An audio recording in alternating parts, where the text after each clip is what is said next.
Year 13, Chapter 5, Differentiation, Lesson 4, the product rule for differentiation. So, we're going to start off by considering a product of two functions.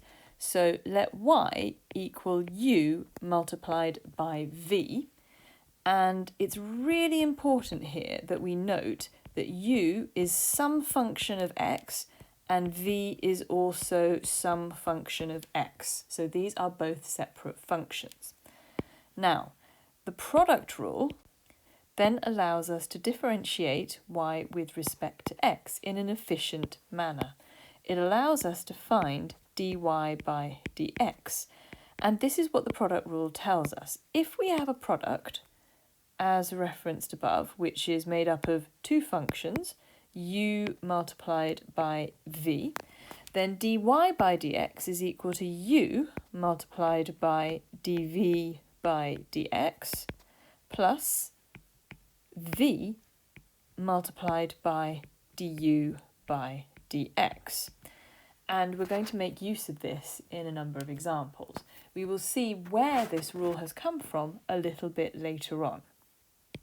So let's look at our first example. Can you see that this is a product?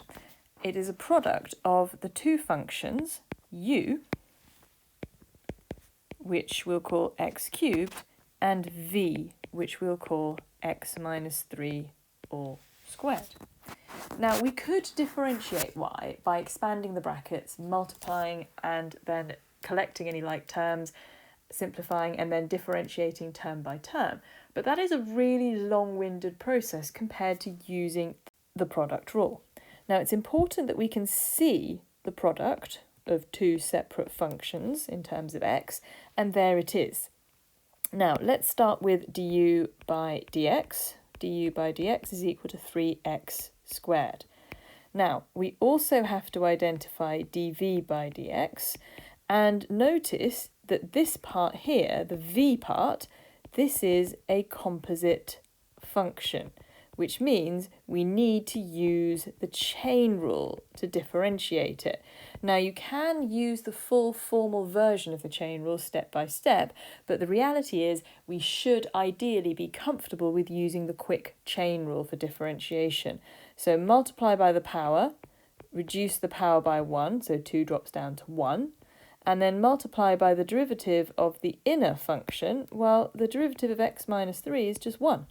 So really, the derivative of this is 2 bracket x minus 3. Now, let's remind ourselves, dy by dx is equal to u multiplied by dv by dx plus v multiplied by du by dx according to the product rule. So that means we need to first of all follow this arrow here, u multiplied by dv by dx. So that is x cubed multiplied by 2x minus 3. And we then need to follow this arrow here, v, which is x minus 3 all squared multiplied by 3x squared. Now, the part that people almost find a little bit more difficult is then the simplification. We've actually done the differentiation. This is the product rule, and we've used it to differentiate the product that we had at the start of the question. But now we need to simplify, and we're going to do this by factorization. Look for common factors in the answer. Well, we have a common factor of x squared that can be factorized, and we also have a common factor of x minus 3, a linear factor. So we're going to take out x minus 3. Now, I'll put in big square brackets because this helps with the simplification and seeing the different terms. Now, we need there to be an x here, so we get an x cubed, and we need there to be a factor of 2 as well. Always multiply back in your head to check that you have done this correctly. Now, for the next part, we need there to be a 3. So we get back to 3x squared, and we need there to be an x minus 3. So check back in your head that this multiplies back to give us the previous line above. We then simplify the part inside the big square bracket, and that simplifies to give us 5x minus 9, and then we have a fully factorised answer.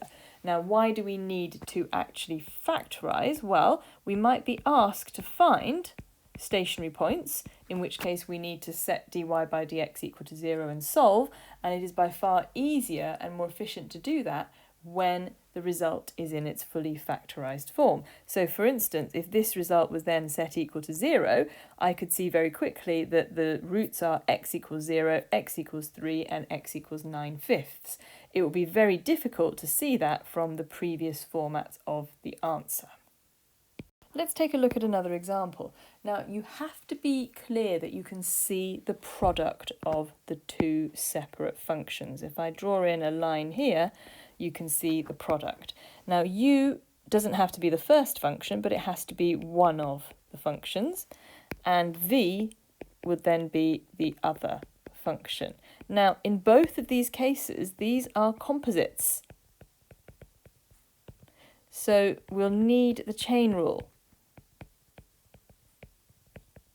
to differentiate u and v with respect to x. So du by dx, remember, multiply by the power, reduce the overall power by 1, and multiply by the derivative of the inner function, which is 2. So this gives me 6 brackets 2x minus 1 all squared. dv by dx, similar but simpler, multiply by the power and reduce the power by 1, which leaves me with this, and then the derivative of the inner function is just 1, so there's no real point writing down multiplied by 1, so I'll leave my answer like that. Now, the product rule tells me that dy by dx is equal to u multiplied by dv by dx plus v multiplied by du by dx. So let's take these parts together. So we first of all want u multiplied by dv by dx, so let's put those parts together. So that's 2x minus 1 all cubed multiplied by 2 multiplied by x plus 2, and then we want v multiplied by du by dx, so that's x plus 2 all squared multiplied by 6 2x minus 1 squared. Now let's search for common factors. Look at the 2 here and the 6 here. There's a common factor of 2. Pull that out. Let's look at 2x minus 1 all cubed, 2x minus 1 all squared. The most we can take out is the lower of the two powers, so it has to be 2x minus 1 all squared. Is there anything else that we can do? Well, we have an x plus 2 and an x plus 2 all squared. Again, it has to be the lower of the two powers, so it's effectively the power of 1 here. Now, I like to put in the big square brackets here, which help with the factorization. So always multiply back to check and see you've got what you need. Now, we're going to need an 2x minus 1 here, but nothing else.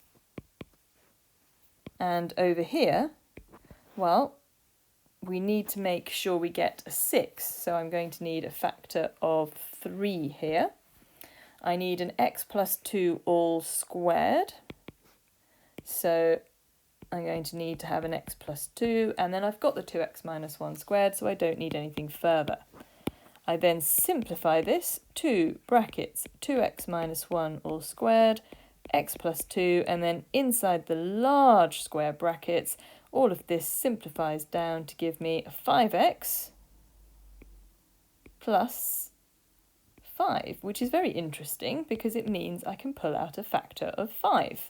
So this will then give me 10, 2x minus 1 squared, x plus 2, and then inside the brackets, x plus 1 to finish off. Now again, remember, at this stage here, we have actually done the differentiation. This is the derivative of y with respect to x. What we're doing here is factorising, which again will help us if we're trying to solve dy by dx equals 0. It would be very difficult for me to solve that if we didn't actually do the factorization, whereas at the end here, if this were set equal to 0, I could easily read off x equals a half, x equals -2, x equals -1 as 3 roots. So example 3, look for the product of two functions. Can you see here the product of two functions? U equal to x squared plus 5x all squared, and v equal to x minus 4 all cubed. Now again, they are complex, they are composite functions. So again, we're going to have to use the chain rule to differentiate each part separately. So du by dx first of all. So it's a power function, multiply by the power of 2. Reduce the power by 1, so 2 drops down to 1, and then multiply by the derivative of the inner function. Now if I differentiate this, that gives me 2x plus 5. So this simplifies to give me 2 bracket x squared plus 5x, 2x plus 5. Now, I've not left a huge amount of space for myself, so I'll move over here. dv by dx, multiply by the power, reduce the power by 1, and then the derivative of the innermost function is just 1. So again, does not alter the answer here. So dy by dx, remember, keep reminding ourselves, u multiplied by dv by dx plus v multiplied by du by dx. Let's bring it together. So u multiplied by dv by dx first of all. So that's x squared plus 5x all squared multiplied by 3x minus 4 all squared. Now it might be difficult to see which parts I've multiplied together, but it's this and this for the first part. I then want v, which is x minus 4 all cubed, multiplied by du by dx, which is 2x squared plus 5x multiplied by 2x plus 5. And again, if you can't see what I've done, I've multiplied this by this. So there's a lot to unpick here. Now, common factors, what do we have? Well, let's start here and here. X squared plus 5x. Now again, we take the lower of the two powers, so that is the x squared plus 5x to the 1, or x squared plus 5x. And what about here? We have x minus 4, and we take the lower power, so x minus 4 all squared. Put in some large square brackets, and then we can see here we need a 3, we need an x squared plus 5x, and that is it. Now over here we need a 2, we need an x minus 4, and we need a 2x plus 5. So just multiply back in your head just so you can see that this is correct. So remember, this is actually the derivative in its raw format, and all we're doing is taking that derivative and factorising it for simplicity. So we have x squared plus 5x, we have x minus 4 all squared. What do we have in the large square brackets? We have 3x squared plus 15x, and then we need to expand all of this very carefully and simplify it, and we will find that we get this, and then we just keep simplifying to the end. And we get down to this as a final answer. So each stage in the working we have dy by dx, but the final version is the fully factorised version of dy by dx. So our next example is the product of these two functions. Now I'm going to rewrite this. So the first function is written as 2x minus 1 to the half. And that then makes it a lot easier to work on the differentiation. You can see that u is 2x minus 1 to the half, one of the functions, and v is 4 minus x all squared. Remember, u and v could switch around, it doesn't really make any difference. It won't make any difference to the answer here. So du by dx. Now again, these are composite functions, so let's be careful as we differentiate. Multiply by the power, reduce that power by 1, so a half becomes negative a half. Now this time, multiplying by the derivative of what's inside, we need to multiply by 2. So this then gives me 2x minus 1 to the negative a half. Now here, dv by dx, multiply by the power, reduce the power by 1, so it just drops down to 1. Now the derivative of the inner function is negative 1. So this then gives me negative 2 4 minus x. So just in case anyone can't see the different parts, here is u and here is dv by dx,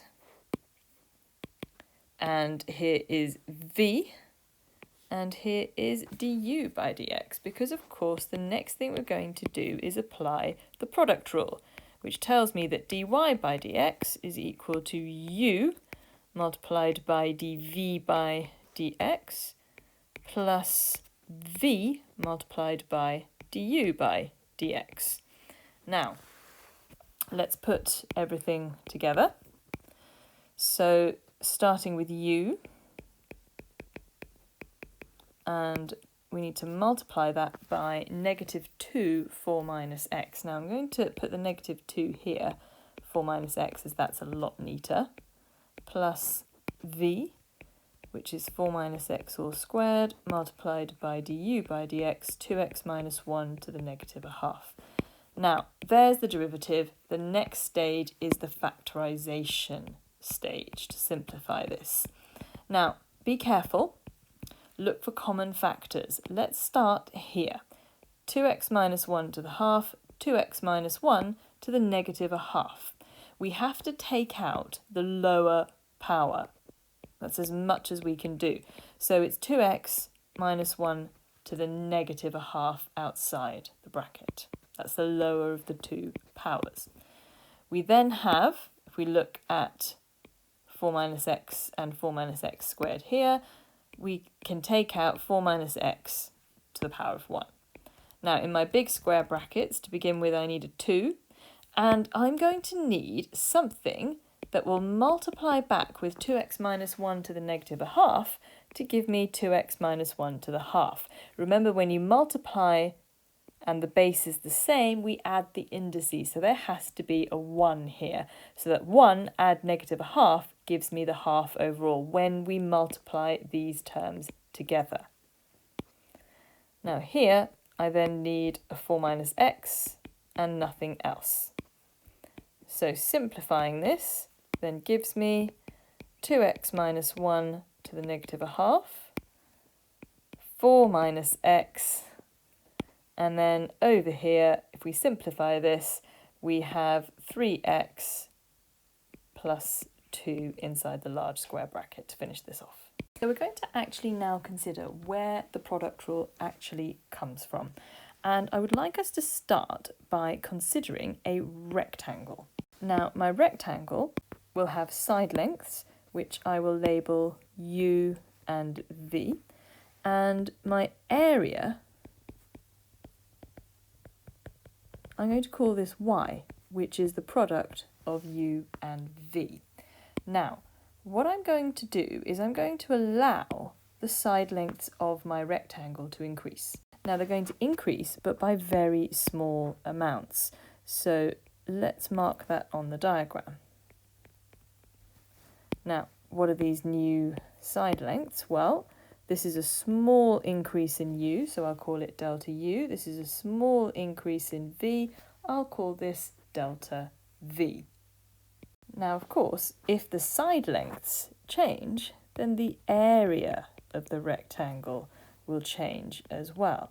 And we have a slightly larger rectangle. You can see that there. I'll just draw in these lines here as well. Now, what I'm interested in doing is finding the increase in the area of the rectangle. Now, the original rectangle has an area uv, but the new rectangle has an additional piece here, an additional piece here, and of course an additional piece here as well. So the increase in the area of the rectangle is equal to these three areas, 1, 2 and 3 added together. So we call the increase in the area of the rectangle delta y. Remember we said that the area was equal to y, so a change in y can be written as delta y. And because it's a small change in y, we use this lowercase delta here. So delta y is equal to area 1, which is delta u multiplied by v, plus area 2, which is delta u multiplied by delta v, plus area 3, which is equal to u multiplied by delta v. Now, I'm going to divide through all three parts of this by delta x. So I have delta y over delta x equals v delta u over delta x. And then here, arbitrarily, I'll just write the delta u here, and then the next part I'll write as delta v over delta x. I could do it the other way around as well, it doesn't make any difference. And here, u delta v over delta x. Now, what we're going to do is consider the limit as delta x, delta u, and delta v all approach 0. What happens to each of these components? Well, this, of course, becomes dy by dx. This part here will become v multiplied by du by dx, and the part at the end, so here, will become u dv by dx. Now, what of this middle term? Well, remember we said delta u, delta v and delta x all approach 0, and because of this multiple of delta u, the whole thing will approach 0 as delta u approaches 0. And what are we left with? We are left with dy by dx equals v multiplied by du by dx plus u multiplied by dv by dx. And of course, this is the product rule for differentiation.